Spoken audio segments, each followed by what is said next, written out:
Settle in and do not look away.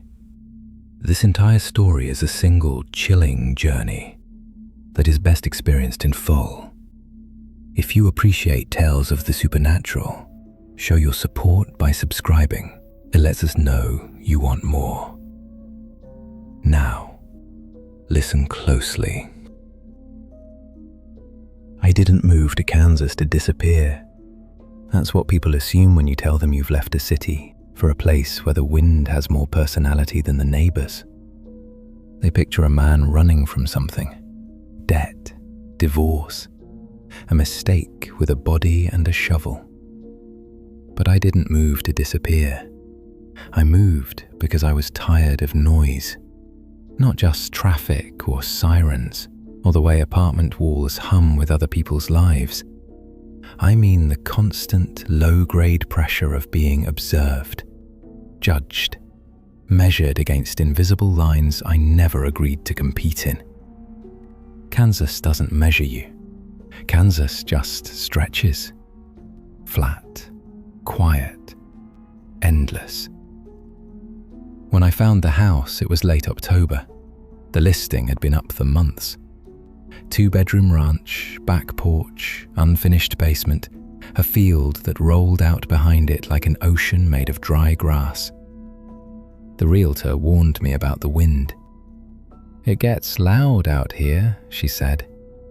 I told her I liked the wind. That was true. The house sat at the end of a gravel road, about 20 minutes from the nearest grocery store, 30 from the nearest hospital. No streetlights, no sidewalks, just open land broken by fence posts and the occasional skeletal tree. The field behind the house didn't technically belong to the property. It stretched for miles, privately owned farmland that hadn't been cultivated in years. Waist-high grass, patches of dirt, uneven ground. In the mornings it looked silver. In the evenings it turned the color of rust. The first week I lived there, I didn't notice anything unusual. I woke up early, made coffee, sat at the kitchen table facing the sliding glass door that opened to the backyard. Beyond the yard was a short fence, and beyond that, the field. I worked remotely, data analysis.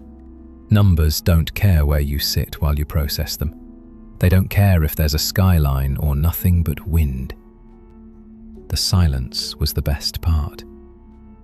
It wasn't absolute silence. There was the hum of the refrigerator, the ticking of the wall clock, the distant murmur of wind dragging itself through dry grass. But compared to the city, it felt like being underwater, muted, safe. I slept better that first week than I had in years. The second week, I started waking up earlier. No reason, no noise, just a sudden alert clarity in my mind around 6:10 a.m. every day. I would lie there for a moment, staring at the ceiling, listening. Nothing, just wind.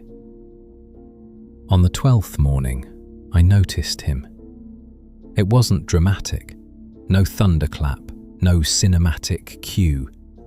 I was halfway through my first cup of coffee, staring through the glass the way I usually did, letting my eyes unfocus. And then they focused. There was a figure in the field, far out, maybe 200 yards past the fence line. At first, I thought it was a scarecrow, a post, a trick of shadow and grass aligning in a way that resembled a person. But the longer I looked, the more the outline sharpened. Head, shoulders, arms hanging at his sides. He was standing completely still, facing the house, facing me. I remember setting my mug down very carefully. The sound of ceramic against wood felt louder than it should have. I leaned forward slightly, squinting. He was too far away to see details, just a dark, vertical shape against pale grass. Maybe a farmer surveying land. Maybe someone hunting, though he didn't have a rifle. At least I didn't see one. He didn't move. Not a shift of weight, not a turn of the head. I told myself that stillness can look unnatural from a distance. Perspective flattens movement. I waited for him to take a step. He didn't. After about 5 minutes, I stood up and walked closer to the glass. The floor creaked under my weight. He didn't react. I raised a hand, a casual wave, nothing enthusiastic, just an acknowledgement, the kind you give a stranger across a parking lot. He didn't wave back. He didn't turn away. He didn't do anything. For a second, I wondered if he could even see me from that distance. The morning light was behind me. The reflection on the glass would make it hard to see inside. Maybe he was looking at the house in general, not at me specifically. Maybe he wasn't looking at anything. The wind picked up slightly, rippling the grass in slow waves. His silhouette remained perfectly steady. Eventually, I stepped back. I finished my coffee. By the time I looked again, he was gone. I didn't see him walk away. I didn't see him turn. He was just not there. That detail didn't bother me at first. It's easy to miss someone leaving when you're not staring the entire time. People move. People leave. The field went back to being just a field. I told myself it had probably always had people in it. I just hadn't noticed before. When you move somewhere new, your brain is busy cataloguing different things. Sounds, shadows. The way light hits surfaces. You don't process everything at once. That night, I didn't think about him. Not really. Until I woke up at 6:10 again. I lay in bed for a moment, staring at the ceiling. There was a tightness in my chest I couldn't quite name. Anticipation, not fear, just the sense that something was waiting. I got up, walked to the kitchen, poured coffee, sat down, and looked through the glass. He was there. Same place, same distance, same posture. Facing the house, facing me. The mug slipped slightly in my hand, and hot coffee lapped against my fingers. I didn't feel it right away. All I felt was a thin line of cold sliding down my spine. It could have been a coincidence. 2 mornings in a row. People have routines. Maybe he walked that stretch every day. But the sameness of his position felt wrong. Not approximately the same. Exactly the same. I leaned forward again, squinting. Still too far to see details. Dark jacket, maybe. Jeans. Arms straight down. The wind moved the grass. It didn't move him. I stood up, walked to the sliding door, unlocked it. The click sounded sharp in the quiet kitchen. I slid the door open and stepped onto the porch. The air was cold enough to sting. The wind hit my face, carrying the dry, earthy smell of the field. From outside, without the reflection of glass, I expected something to shift. Perspective, clarity. But he looked exactly the same. Still, watching. I lifted my hand again. Higher this time. A clearer wave. "Hey!" I called out. My voice felt small against the open land. The wind carried it sideways. He didn't respond, didn't flinch, didn't turn his head. He remained oriented toward the house, toward me. Thought flickered through my mind. What if he's not looking at you? What if he's looking at the house the way you look at it from inside, studying it, measuring it? I took a few steps down into the yard. The grass in my backyard was shorter, recently cut. The fence line was about 30 feet ahead. Beyond that, the field. He was far enough that I couldn't make out facial features, but I had the overwhelming impression of being centered in his line of sight. After maybe a full minute of staring at each other across that distance, I felt foolish, standing in my own yard like a territorial animal. I lowered my hand, went back inside, closed the door, locked it. I watched for another 10 minutes. He didn't move. Then I blinked, and he was gone. I don't mean he vanished in a dramatic way. I mean my eyes shifted to the clock for maybe 2 seconds. When I looked back, the space was empty. Just grass, moving, alive, without him.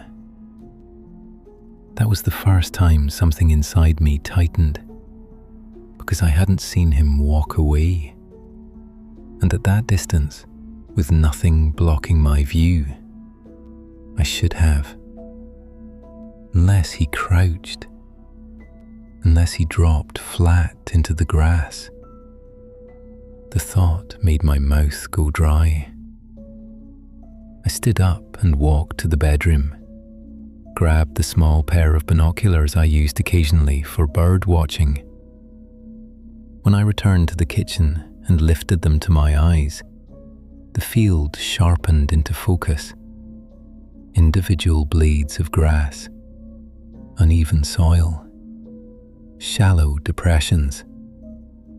No person. No movement except wind. I scanned left, right. Nothing. I told myself he probably walked straight back, away from the house, blending into distance. Perspective can swallow people out there. That explanation felt thin, but it was something. That day I found it harder to concentrate on work. My eyes drifted to the glass every few minutes, half expecting him to reappear. He didn't. By afternoon, I felt stupid for caring. It's rural America. People stand in fields. That night, I locked the doors. Not because of him, because I always lock doors. But I checked them twice. The third morning, I didn't want to look. That was new. I poured coffee and deliberately kept my eyes on the table, on the steam rising from the mug, on the pattern in the wood grain. If he wasn't there, I'd feel relieved. If he was there, something would change. Eventually, curiosity won. I looked up. He was there. Same place, same distance, same posture.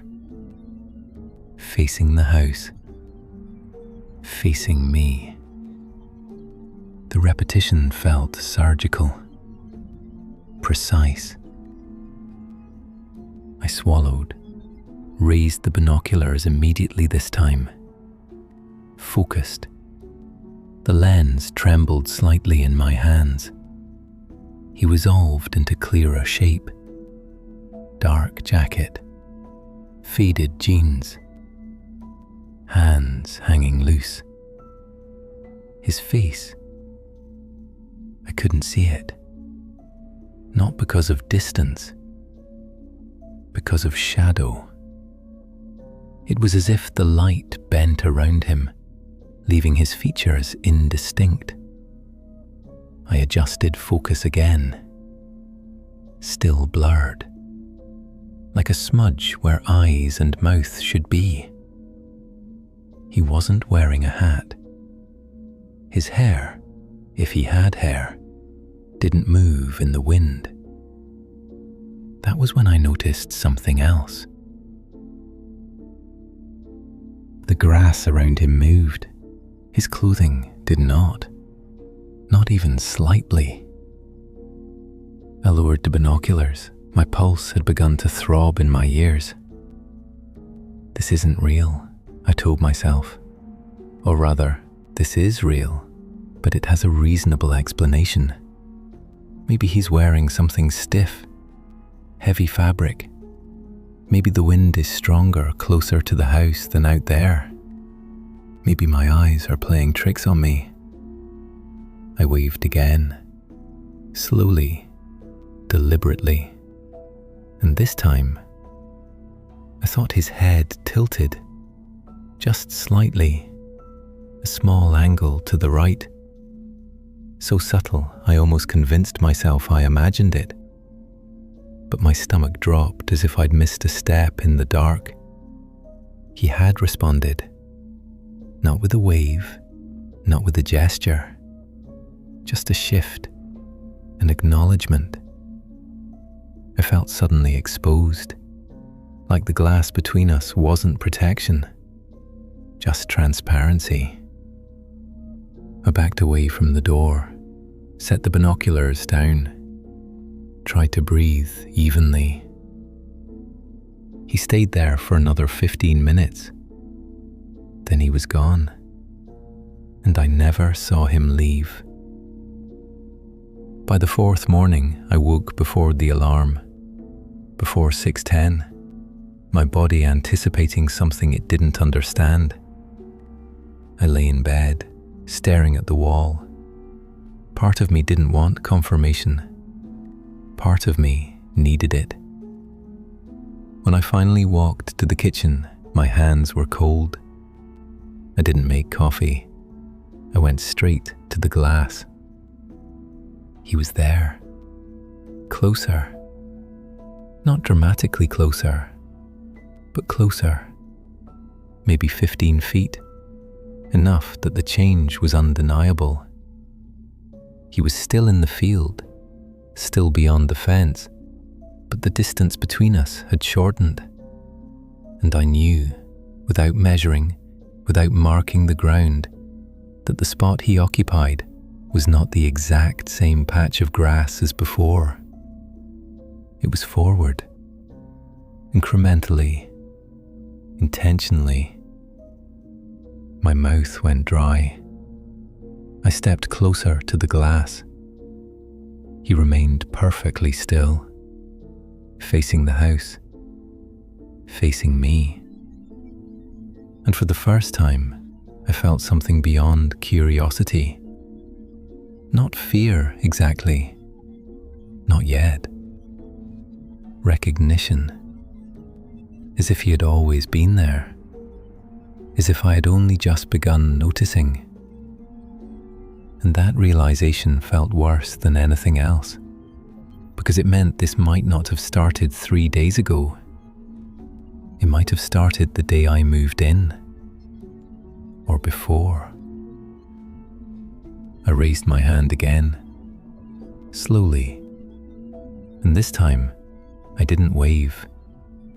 I just held it up, palm toward him, a silent question.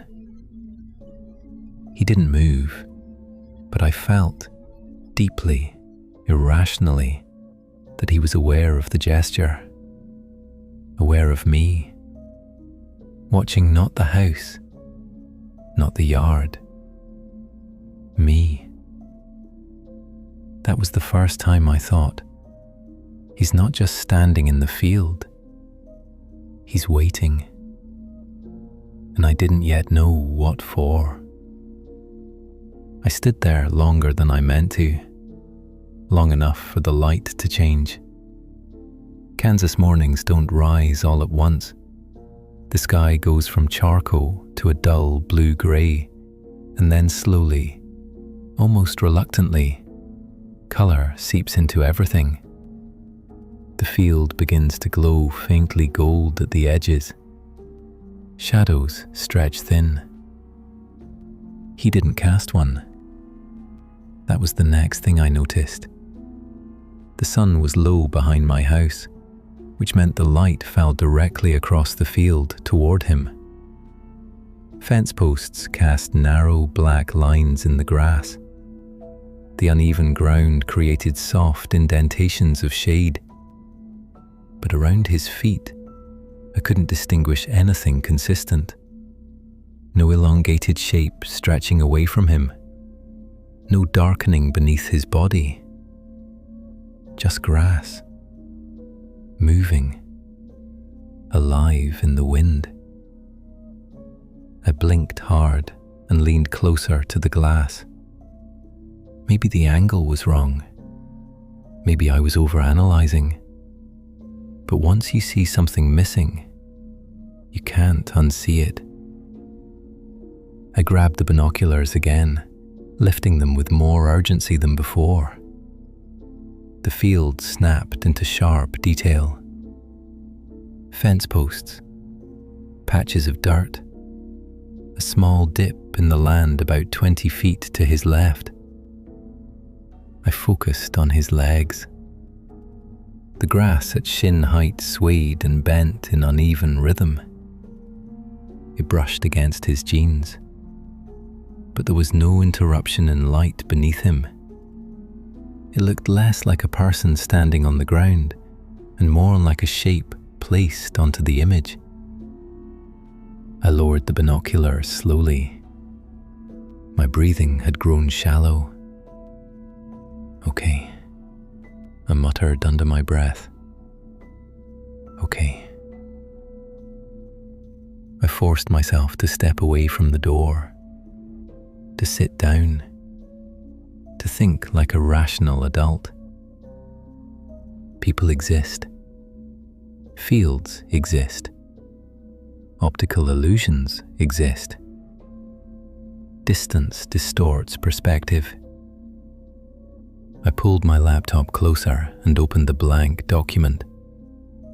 Typed, "Man in field. Appears 6:10 a.m. Facing house. Incrementally closer each day. No visible shadow. Possibly visual distortion."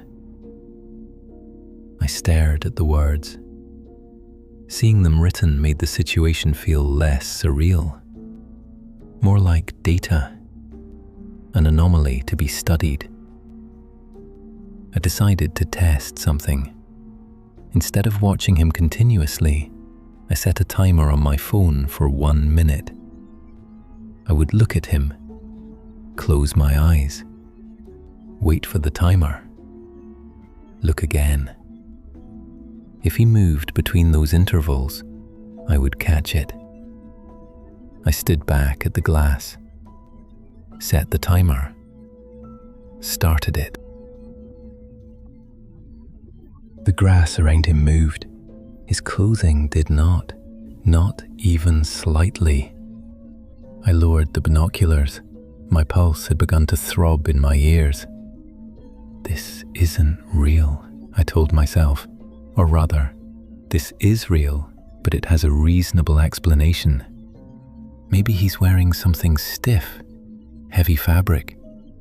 Maybe the wind is stronger closer to the house than out there. Maybe my eyes are playing tricks on me.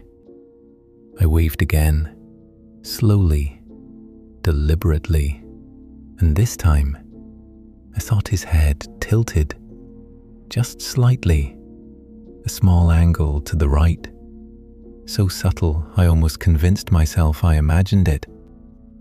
But my stomach dropped as if I'd missed a step in the dark. He had responded.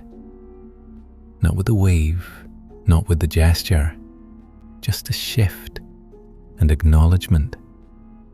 I felt suddenly exposed, like the glass between us wasn't protection, just transparency. I backed away from the door, set the binoculars down, tried to breathe evenly.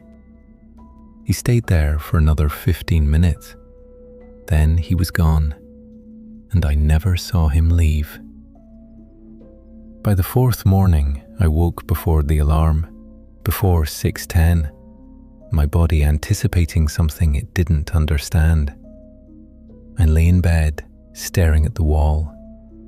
Part of me didn't want confirmation.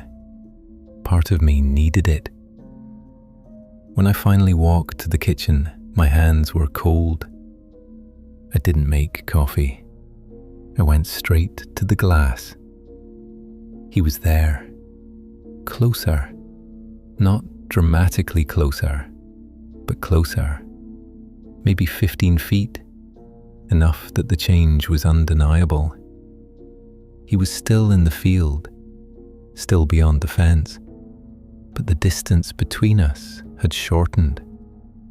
And I knew, without measuring, without marking the ground, that the spot he occupied was not the exact same patch of grass as before. It was forward, incrementally, intentionally. My mouth went dry. I stepped closer to the glass. He remained perfectly still, facing the house, facing me. And for the first time, I felt something beyond curiosity. Not fear exactly. Not yet. Recognition. As if he had always been there. As if I had only just begun noticing. And that realization felt worse than anything else. Because it meant this might not have started 3 days ago. It might have started the day I moved in, or before. I raised my hand again, slowly, and this time I didn't wave. I just held it up, palm toward him, a silent question.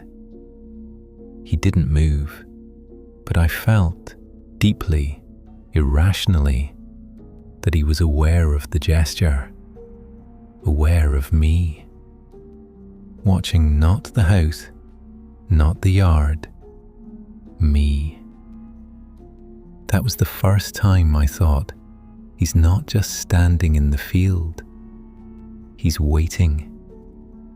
And I didn't yet know what for. I stood there longer than I meant to, long enough for the light to change. Kansas mornings don't rise all at once. The sky goes from charcoal to a dull blue-grey, and then slowly, almost reluctantly, colour seeps into everything. The field begins to glow faintly gold at the edges. Shadows stretch thin. He didn't cast one. That was the next thing I noticed.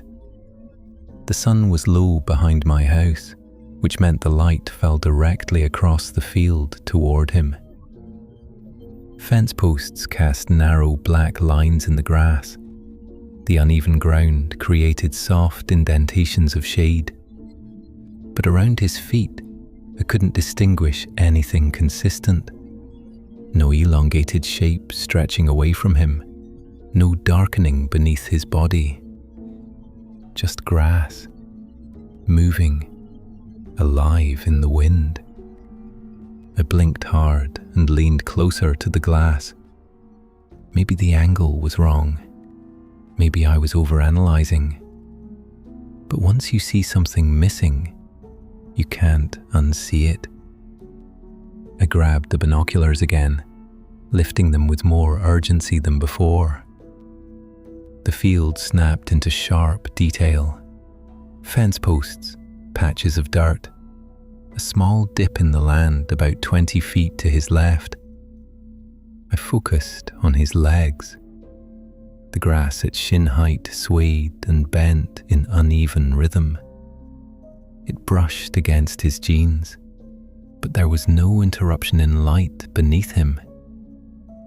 It looked less like a person standing on the ground and more like a shape placed onto the image. I lowered the binocular slowly. My breathing had grown shallow. "Okay," I muttered under my breath. "Okay." I forced myself to step away from the door, to sit down, to think like a rational adult. People exist. Fields exist. Optical illusions exist. Distance distorts perspective. I pulled my laptop closer and opened a blank document. Typed, "Man in field. Appears 6:10 a.m. Facing house. Incrementally closer each day. No visible shadow. Possibly visual distortion." I stared at the words. Seeing them written made the situation feel less surreal, more like data, an anomaly to be studied. I decided to test something. Instead of watching him continuously, I set a timer on my phone for 1 minute. I would look at him, close my eyes, wait for the timer. Look again. If he moved between those intervals, I would catch it. I stood back at the glass, set the timer, started it, stared at him. He didn't move.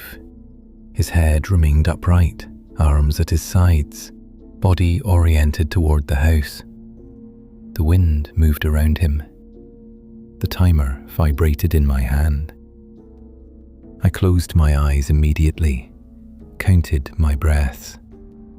1, 2, 3. The vibration stopped. I opened my eyes. He was in the same position, exactly. No shift in stance, no change in orientation. I reset the timer. Again. Stared. Closed my eyes. Waited. Opened them. Same. A third time. Nothing. My shoulders began to relax slightly. Maybe the gradual closeness was my imagination. Maybe I was misremembering his initial position. Memory is unreliable, especially when you want to find patterns. But then, something else occurred to me. What if he only moves when I'm not looking at all? Not during blinks, not during seconds, but during longer absences. When I go to sleep, when I leave the room, when I stop acknowledging him. The idea felt absurd, childish, and yet it slid into place too smoothly to ignore. I looked at the clock on the wall. 6:34 a.m. I decided I would not check the field again until noon. If he was still there, fine. If he wasn't, maybe that meant he had a normal schedule. Maybe he was just someone who stood out there for a while every morning and left. I closed the blinds halfway, not fully, just enough that I couldn't see the field directly from my desk. Then I tried to work. The problem with trying not to think about something is that your brain builds its entire architecture around avoiding it. Every number I processed on my screen felt detached. Every email I answered took twice as long. At 9:12 a.m., I found myself standing in front of the window again. Without remembering the decision to get up, I pulled the blind aside. The field was empty. Completely. Of course it was. People don't stand in one spot for hours without moving. He had probably left minutes after I stopped watching, and I had simply missed it. That explanation felt reasonable enough to calm me. By noon, I felt almost embarrassed about my reaction.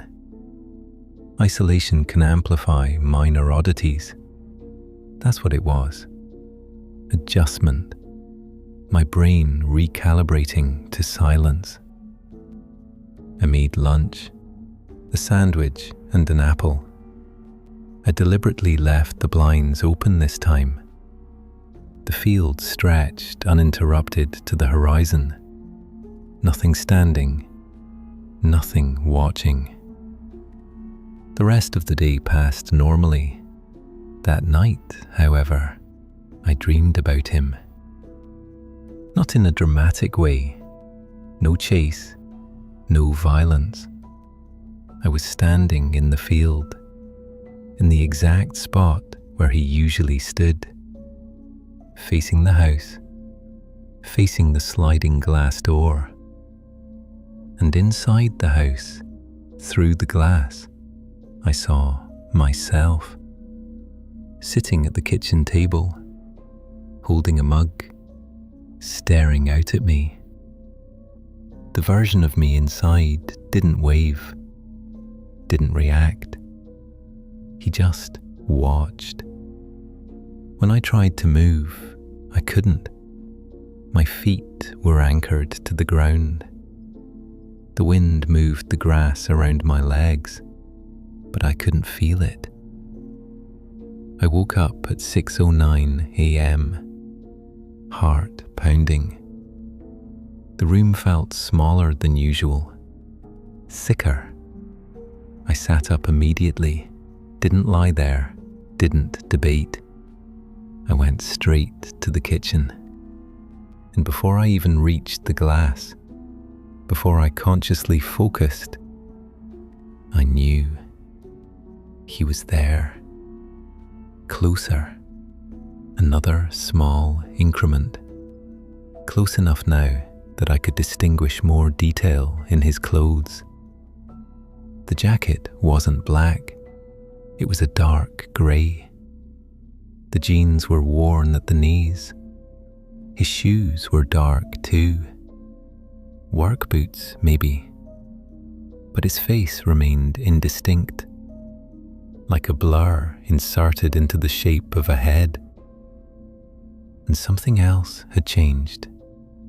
His right arm. It wasn't hanging straight anymore. It was slightly bent. Just slightly. As if the muscles had engaged. As if he were preparing to move. My pulse began to thud in my throat. I grabbed the binoculars again, focused hard. The fabric of his jacket had faint creases, real ones, not flat texture. The boots were scuffed. He looked tangible, three-dimensional, except for the face. The blur seemed denser now, less like shadow, more like absence. I swallowed, raised my hand once more, slowly, deliberately. He didn't mirror the motion, but the bent arm straightened again, back to neutral. And that tiny change hit me harder than anything else so far, because it meant he had moved. Not dramatically, not in a way you could easily detect, but intentionally, responsive. I felt heat crawl up the back of my neck. "Who are you?" I whispered. even though he couldn't possibly hear me. Or maybe he could. The thought lingered longer than it should have. I stepped outside again. The cold air grounded me slightly. I walked to the fence line, stopped there. The field beyond felt wider than usual, more exposed. He stood maybe 160 yards away now, close enough that if he started walking, I would see it clearly. "Hey!" I called again, this time louder. The wind swallowed my voice, but I knew it carried. He didn't flinch, didn't tilt his head, didn't acknowledge the sound in any visible way. But the sense of being observed intensified. It wasn't just that he was facing the house. It felt like his attention had narrowed, focused on me. Not the structure, not the yard, me. I became acutely aware of my posture, my breathing, the way my hands hung at my sides. I had the sudden, irrational urge to mirror him, to stand exactly as he stood, arms loose, head upright, still. The impulse scared me enough that I took a step back, then another. Then I turned and went inside, locked the door, closed the blinds fully this time. The room darkened slightly, safer, or so I told myself. I stood there for several seconds, staring at the white slats, knowing he was still on the other side, knowing that if I pulled them open, he would still be there, waiting. For what, I still didn't know. But for the first time, a new thought formed with unsettling clarity. He isn't coming from the road. He isn't crossing the field from a distance. He isn't approaching in the way normal people approach. He's appearing closer each day, as if the space between us is being reduced without the act of crossing it. And I don't know which possibility is worse. That he's walking when I'm not looking, or that he doesn't need to walk at all. I didn't open the blinds again that morning. I told myself it was an experiment. If he moved only when observed, then removing observation might interrupt the pattern. That's what I said to myself. But the truth was simpler. I didn't want to see him. I moved through the kitchen carefully, hyper-aware of the sliding glass door behind the blinds. Every small sound felt amplified. The hum of the refrigerator, the faint ticking of the wall clock, the whisper of wind pressing against the house. At 7:02 a.m., I realized I was holding my breath without noticing. I exhaled slowly and walked into the hallway, away from the kitchen. If I couldn't see him, then he couldn't see me. That thought didn't make logical sense, but it brought a temporary sense of relief. I took a shower. The water pressure in the house wasn't great, and the pipes knocked softly in the walls when the temperature shifted.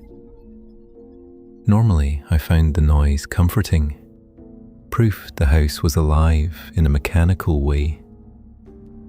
That morning, every knock sounded deliberate, measured. I kept imagining footsteps in the yard, not running, not rushing, just slow, steady movement through dry grass. By the time I finished dressing, I felt foolish again. Paranoia thrives in isolation. I had read that somewhere. Humans aren't built for prolonged quiet. The brain fills silence with threat. That's all this was. An overstimulated imagination adjusting to too much space. I walked back into the kitchen at 8:15, stood in front of the blinds, and forced myself to pull them open. The field lay empty, completely empty. No figure, no disturbance in the grass, just open land, bright now under full daylight. I felt something close to embarrassment wash over me. Of course he wasn't there. People don't stand in fields for hours. And if he had moved closer each morning, I would have seen footprints in the dirt near the fence. I grabbed a jacket and stepped outside again. The air was warmer now, the sun fully up. I walked straight to the fence line and looked down. The soil near the fence was dry and compacted. I scanned for impressions, bootprints, scuffs, anything. There was nothing obvious, just irregular patches where grass met dirt. I stepped over the fence and into the field for the first time since moving in. The grass brushed against my jeans as I walked forward. Each step felt louder than it should have. The field swallowed sound. I moved toward the approximate area where he had stood that morning. It was difficult to judge exact distance without a marker, but I estimated roughly where he had been. I stopped, looked down. There, a slight depression in the grass. Not dramatic, not carved deeply into the earth, but enough that the blades were bent differently from the surrounding area, as if someone had stood there recently. My throat tightened. I crouched, pressed my palm into the spot. The ground felt normal, firm, cold. I looked around for additional signs, footprints leading to or from the area. There were none I could clearly identify, just uneven ground, natural disturbances. But the depression where he had stood looked intentional. As if something had occupied that space long enough to leave an imprint. I straightened slowly and turned back toward the house. From this angle, it looked smaller, more fragile. The sliding glass door reflected sunlight. I imagined myself standing inside, looking out. Imagined him standing here, watching me. The perspective shift made my stomach churn. I took a slow step backward, then another. And then I noticed something that made my heart stutter. The depression in the grass wasn't the only one. A few feet behind it, closer to my house, was another faint flattening, less defined, but present, as if someone had stood there too. My mind scrambled for explanations. Farm equipment? Animals? Wind patterns? But the shape was wrong. Too upright. Too narrow. I backed away until I reached the fence, climbed over, returned to the yard. From the safety of my side, I looked out at the field again. It appeared empty, innocent, still. I went back inside and locked the door again. This time, I didn't tell myself it was routine. I knew why I was doing it. The rest of that day passed in a strange haze. I couldn't focus on work. I kept replaying the subtle changes in his posture. The bent arm, the head tilt, the incremental closeness. By late afternoon, I'd convinced myself of something else entirely. Maybe he wasn't approaching randomly. Maybe he was aligning himself with something specific inside the house. I walked into the kitchen and stood in the exact spot where I usually drank coffee. Looked out. Imagined a straight line extending from my chest through the glass and into the field. If that line intersected with his position, I moved 2 steps to the left. Imagined it again. 2 steps to the right. Again. The thought formed slowly. Unwelcome. He's not facing the house. He's facing you. Not the door. Not the windows. Me. Wherever I stand. I tested it the next morning. I woke before the alarm again. 6:05 a.m.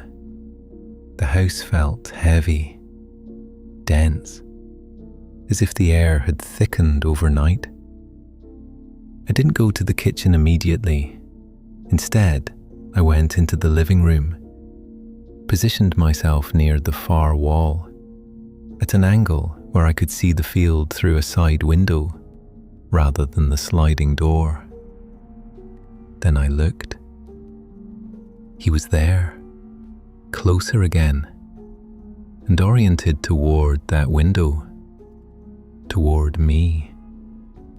Not toward the sliding glass door, not toward the center of the house, toward the exact angle where I stood. My skin prickled. I shifted slightly to the right.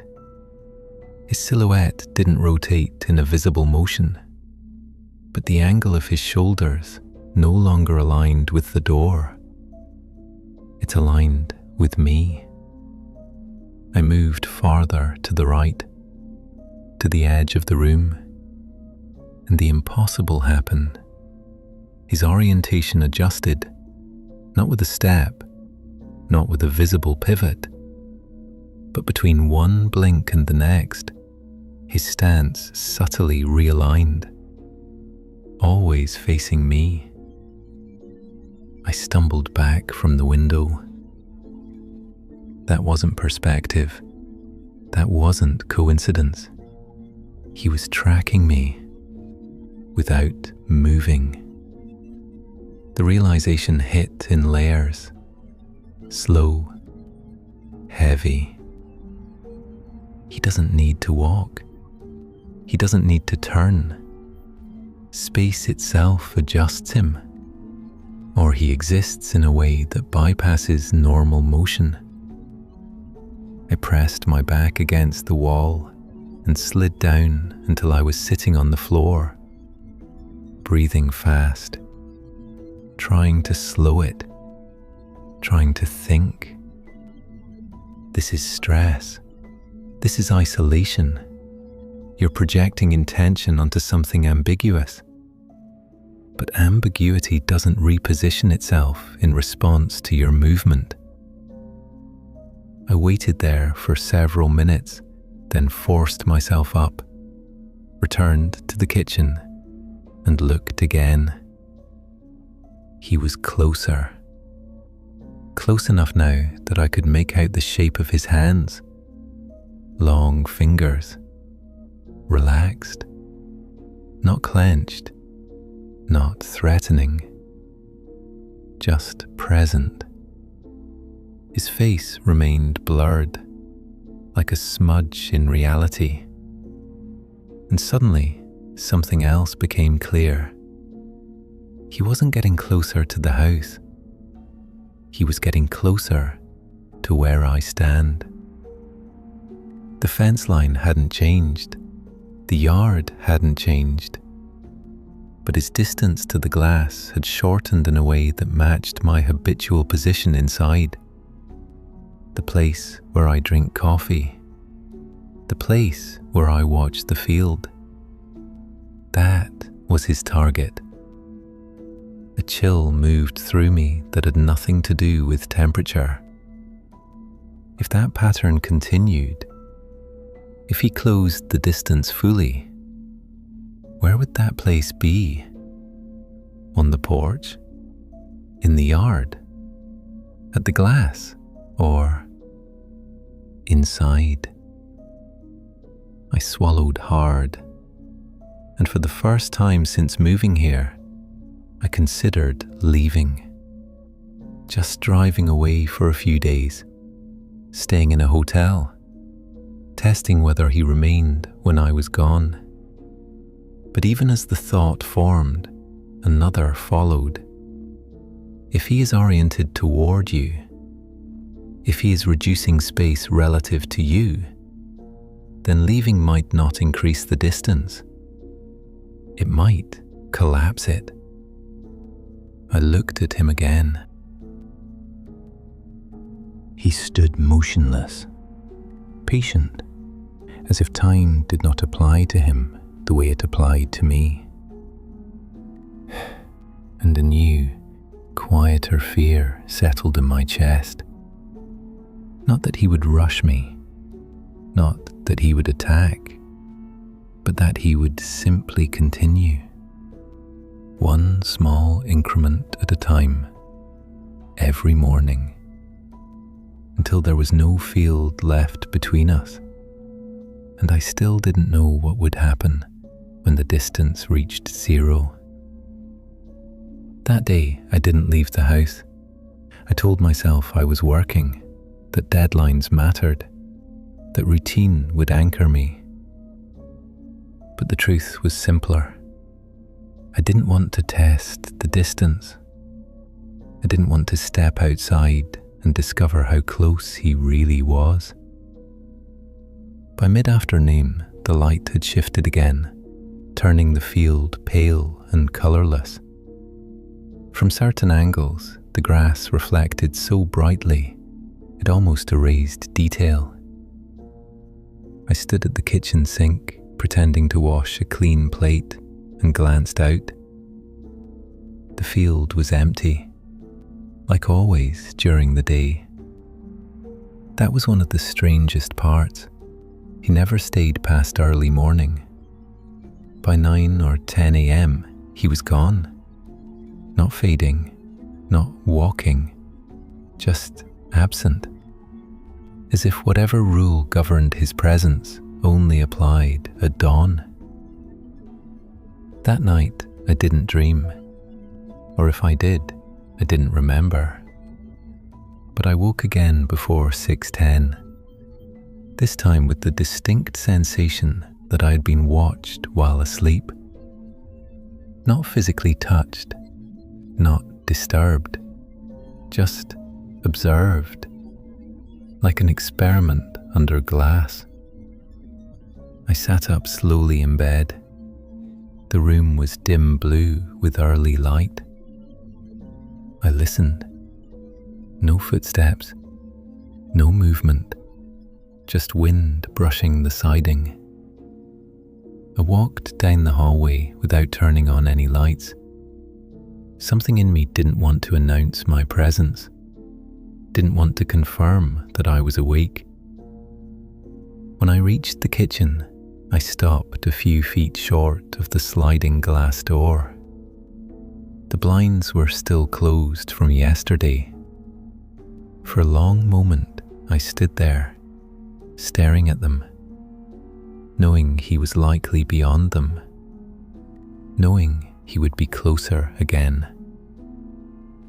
I reached forward and lifted one slat slightly with my fingertip, just enough to create a narrow horizontal gap Through that thin line, I saw him, and the air left my lungs all at once. He was much closer. Not a subtle change, not something debatable. He now stood just beyond the fence, no more than 40 feet from the glass. Close enough that I could clearly see the details of his clothing, the stitching on his jacket, the worn creases at his elbows, the dirt along the soles of his boots. His hands were pale, too pale. They hung loosely at his sides. His face was still wrong. Not shadowed, not hidden. It looked unfinished, like someone had blurred a photograph deliberately. Where eyes should have been, there was only distortion. Where a mouth should have been, a faint smudge. It wasn't empty space. It wasn't darkness. It was an absence of definition. My heart began to beat so hard, I could feel it in my teeth. He was aligned directly with the kitchen, with the space I usually occupied, as if that were the center of his world. I let the blind fall shut, stepped back, pressed both palms against my eyes. 40 feet. That was no longer abstract. That was no longer distant. That was the length of my backyard. I forced myself to breathe slowly, counted backward from 10, then from 20, then from 50. When I opened my eyes, the kitchen felt smaller. The sliding door felt thinner. Like glass wasn't a barrier, so much as a suggestion. I moved sideways along the wall until I reached the edge of the room. Then I pulled the blinds open fully.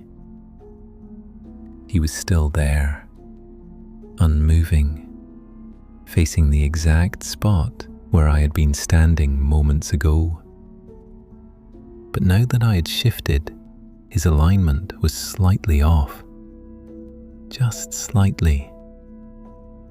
I took one more step to the right, and between one breath and the next, his shoulders realigned. No pivot, no visible rotation, just an adjustment, now facing me again. A wave of nausea rolled through me. He doesn't turn. He resets. The difference felt important. He wasn't bound by gradual motion. He simply occupied the orientation that matched mine. I took another step back. He remained fixed, facing me. If I moved to the hallway, would he face the hallway? If I climbed onto the roof, would he tilt upward? The thought felt insane. And yet, I already knew the answer. I left the kitchen and walked deliberately into the bedroom. The blinds in there were partially open. I approached slowly, looked out. He stood angled toward that window now. His body had reoriented, as if the kitchen had never existed, as if his entire purpose was to maintain a direct line between us. My pulse roared in my ears. I stepped away from the bedroom window, walked into the bathroom. No exterior window there, just a mirror. I leaned over the sink and stared at my reflection, pale, eyes wide, jaw tight. I looked tired. More tired than I should have been. Then something else occurred to me. If he always faces me, what happens when I'm not facing him? What happens when I turn my back? The idea felt dangerous, but irresistible. I walked back into the kitchen. He was still there, 40 feet away, perfectly aligned. I stood at the glass and held his blurred face in my vision. Then, slowly, deliberately, I turned around, presented my back to him. The kitchen stretched out before me, the counter, the sink, the hallway beyond. I felt exposed in a way that was almost physical, like something sharp was inches from my spine. Seconds passed. Nothing happened. I didn't hear footsteps, didn't hear glass shatter, didn't feel hands on my shoulders. But the silence changed. It deepened, thickened. I swallowed and turned back around. He was closer. Not dramatically, not halfway across the yard, but closer. Inside the fence line now, standing in my backyard. The grass around his boots was shorter there, easier to see. He had crossed the barrier without crossing it. My breath caught painfully in my chest. The fence hadn't been open. The gate was still latched. And yet he stood on my side, facing me. The distance between us now no more than 25 feet. My hands began to tremble. I backed away from the glass slowly, step by step. He did not follow. He did not move. But he was inside the yard. The rule had shifted. Field no longer contained him. The space between us had changed permanently. I stumbled backward until my shoulders hit the hallway wall. My mind raced for explanation. Sleep deprivation, hallucination, a break in reality. I squeezed my eyes shut, opened them again. He remained, unmoving, watching, or at least oriented. I don't know how long I stood there. Minutes, maybe longer. Eventually, I forced myself to approach the glass again, to confirm, to analyze. His boots pressed into the yard grass. I could see individual blades bending around the soles. This wasn't a flat image. This wasn't reflection. He occupied physical space. I scanned for a shadow. There was one now. Faint, soft, cast toward the house. It stretched slightly across the grass. That detail disturbed me more than the absence had, because it meant something had changed. He was adapting, learning, or perhaps I was. I looked up at his face again, still blurred, still indistinct, but closer now. Close enough that I could see the edge where distortion met fabric at his collar, like reality refused to render him completely. I felt a cold, heavy certainty settle into my stomach. He didn't cross the fence when I turned my back because he needed to. He did it because that was the next increment, because the pattern demands progression. every morning, closer, reducing space. Until what? Until he stands at the glass? Until he stands where I stand? And then, what happens to me? I placed my hand flat against the sliding door, palm to glass, my reflection faintly visible over the yard. He stood opposite me, 25 feet away, perfectly still, and for the first time, I noticed something that made my blood run cold. His right hand was no longer hanging loosely. It was raised slightly, not high, not in a wave, just lifted a few inches from his side, as if preparing to mirror me, or perhaps waiting for permission. I didn't lower my hand. I didn't move. We stayed like that, separated by distance and glass and something far less tangible. And then, very slowly, his hand lifted another inch. His hand lifted another inch. Not abruptly, not in a jerk or twitch. It was the slowest motion I had ever seen. So slow that I questioned whether it was happening at all. The space between his fingers and the seam of his jeans widened by a fraction. My pulse thudded in my throat. I kept my palm pressed against the glass. I don't know why. Maybe I wanted to test whether he would fully mirror me. Maybe I wanted proof that the connection I felt was real. Or maybe I had already surrendered to the logic of whatever rule governed him. His hand continued rising. An inch, another, until it hovered at waist height.